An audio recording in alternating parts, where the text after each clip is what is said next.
নমস্কার বন্ধুরা, স্বাগতম জীবনী শক্তি চ্যানেলে। আজ ঘুমানোর আগে মাত্র কয়েক মিনিট সময় নিয়ে এই কথাগুলো মন দিয়ে শোনেন। হয়তো এই কয়েক মিনিটই আপনার মনকে শান্ত করবে, হৃদয়ে নতুন আশা জাগাবে এবং আগামীকালকে নতুনভাবে শুরু করার শক্তি দেবে। ভগবান শ্রীকৃষ্ণ আমাদের শেখান, জীবনের সবচেয়ে বড় যুদ্ধ বাইরের পৃথিবীর সঙ্গে নয়, নিজের মনের সঙ্গে। যে মানুষ নিজের মনকে জয় করতে পারে, সে জীবনের যে কোনো কঠিন পরিস্থিতিকেও জয় করতে পারে।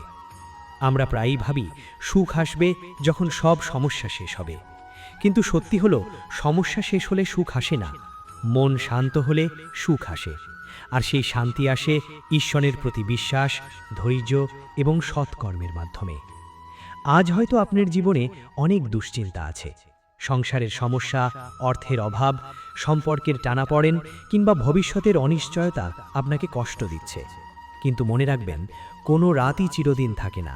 অন্ধকার যত গভীরই হোক, ভোর একদিন ঠিকই আসে। শ্রীকৃষ্ণ বলেছেন, কর্ম করো, কিন্তু ফলের চিন্তায় নিজেকে দুর্বল করে তুলো না। কারণ ফল সবসময় মানুষের হাতে থাকে না, আমাদের হাতে থাকে শুধু সৎ চেষ্টা, নিষ্ঠা এবং বিশ্বাস। অনেক সময় আমরা অন্যের সঙ্গে নিজের জীবন তুলনা করি। কেউ বেশি সফল, কেউ বেশি ধনী, কেউ বেশি সুখী, এমন ভাবতে ভাবতেই নিজের জীবনের আশীর্বাদগুলো দেখতে ভুলে যাই। অথচ প্রত্যেক মানুষের পথ আলাদা, প্রত্যেকের সময় আলাদা। ঈশ্বর সবার জন্য আলাদা পরিকল্পনা করে রেখেছেন। তাই অন্যের সাফল্য দেখে হতাশ হবেন না, নিজের পথেই এগিয়ে চলুন। ছোট ছোট ভালো কাজ, ভালো চিন্তা আর সৎ উদ্দেশ্য একদিন বড় পরিবর্তনের কারণ হয়ে ওঠে। আরেকটি বিষয় কখনো ভুলবেন না, ক্ষমা করতে শিখুন। যে মানুষ অন্যকে ক্ষমা করতে পারে না, সে নিজের মনকেও মুক্ত রাখতে পারে না।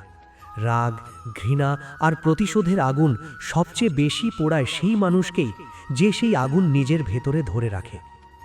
ঘুমানোর আগে নিজের হৃদয়কে হালকা করুন। মনে মনে বলুন, হে কৃষ্ণ, আজকের সব দুঃখ, সব ভয়, সব ব্যর্থতা আমি তোমার চরণে সমর্পণ করলাম। আমাকে শক্তি দাও, ধৈর্য দাও এবং সঠিক পথে চলার সাহস দাও। এই ছোট্ট প্রার্থনাই আপনার মনে অদ্ভুত এক প্রশান্তি এনে দিতে পারে। মনে রাখবেন, ঈশ্বর সবসময় আমাদের ইচ্ছামতো কাজ করেন না, তিনি আমাদের মঙ্গলের জন্য কাজ করেন।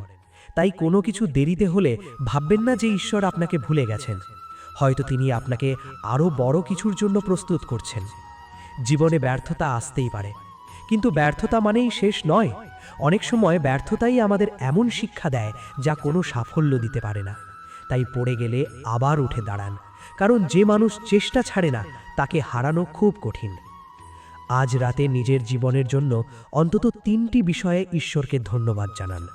হয়তো আপনার পরিবার আছে, সুস্থ শরীর আছে, মাথার উপর একটি ছাদ আছে, কিংবা এমন একজন মানুষ আছে যে আপনার খোঁজ নেয়। এই ছোট ছোট আশীর্বাদগুলোর মূল্য বুঝতে শিখুন। কৃতজ্ঞতা মানুষের হৃদয়কে সুন্দর করে, আর সুন্দর হৃদয়ে কখনো দীর্ঘদিন অন্ধকার থাকতে পারে না। বন্ধুরা, মনে রাখবেন, আপনি একা নন। আপনার পাশে এমন একজন আছেন যিনি আপনার প্রতিটি অশ্রু, প্রতিটি কষ্ট এবং প্রতিটি নীরব প্রার্থনা জানেন। তিনি হলেন ভগবান শ্রীকৃষ্ণ। তাই ঘুমানোর আগে ভয় নয়, বিশ্বাসকে সঙ্গে নিয়ে চোখ বন্ধ করুন। দুশ্চিন্তা নয়, প্রার্থনাকে সঙ্গী করুন। হতাশা নয়, আশাকে হৃদয়ে জায়গা দিন। যেদিন আপনি নিজের মনকে শান্ত করতে শিখবেন, সেদিন দেখবেন জীবনের অনেক সমস্যাই আর আগের মতো বড় মনে হচ্ছে না।